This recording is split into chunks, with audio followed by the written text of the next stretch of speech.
Depuis le mois de juillet, le service de sécurité congolais multiplie des arrestations des personnes soupçonnées d'appartenir au M23 en Ituri. Les dernières arrestations remontent au 9 août à Tchomia sur le littoral du lac Albert. Le M23 serait-il en train de se déployer en Ituri via l'Ouganda? Bonjour et bienvenue dans ce 32e épisode de la saison 4 de Ponabiso, la capsule audio de Bouteli et du groupe d'études sur le Congo GEC qui tente d'éclairer l'actualité de la RDC. Je suis Aguenonga Chobert, chercheur principal pour les Ouélés à Bouteli. Nous sommes le vendredi 16 août 2024. Tout est parti le 31 juillet lorsque de violents affrontements ont simultanément éclaté à Tchomia et Kasséni, des agglomérations situées entre 60 et 70 km de Bunia au littoral du lac Albert, coûtant la vie à 2 officiers des forces armées de la RDC et FARDC. Les enquêtes de l'auditorat militaire à la suite de cet incident ont pointé la milice Zahir dont 3 combattants accusés d'être liés au M23 ont aussitôt été arrêtés. Ensuite, le vendredi 9 août, les services de sécurité ont annoncé l'arrestation de dizaines d'autres personnes à Tchomia, parmi lesquelles 2 auraient été formés par les instructeurs rwandais à Boua dans la même zone.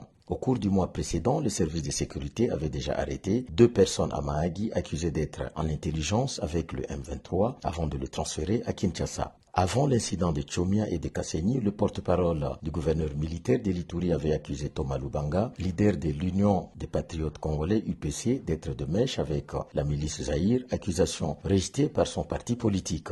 Lubanga a ensuite été convoqué par l'auditorat militaire supérieur à la suite d'une plainte des services de sécurité. Les dynamiques sur le terrain militent-elles pour les allégations d'une infiltration du M23 en Ituri? Le dernier rapport des experts de l'ONU confirme une éventuelle connexion entre le M23 et les groupes armés actifs en Ituri. Ce rapport a révélé non seulement que les représentants de l'Alliance Fleuve Congo, AFC, se sont rendus dans le fief de Zahir à Djougou, mais aussi que certains combattants de Zahir se sont rendus à Kampala et à Bunagana pour y rencontrer le responsable de l'AFC et participer à des formations militaires.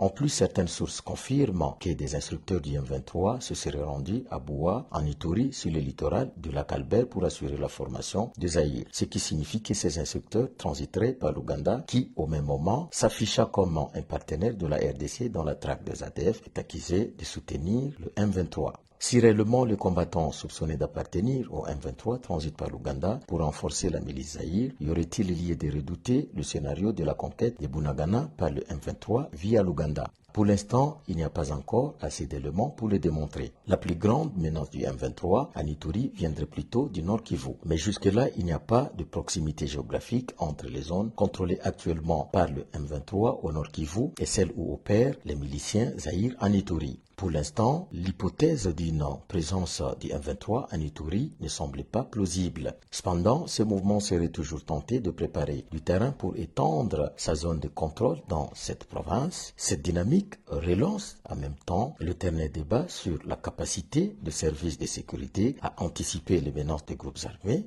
Les constats sur le terrain a démontré que l'armée congolaise a souvent été moins proactive que défensive, parfois à cause du déficit de moyens logistiques, des effectifs et des renseignements. Vous pouvez rejoindre notre fil WhatsApp en envoyant GEC ou Bouteli au plus 243 894 110 542 chaque vendredi sur votre téléphone. À bientôt.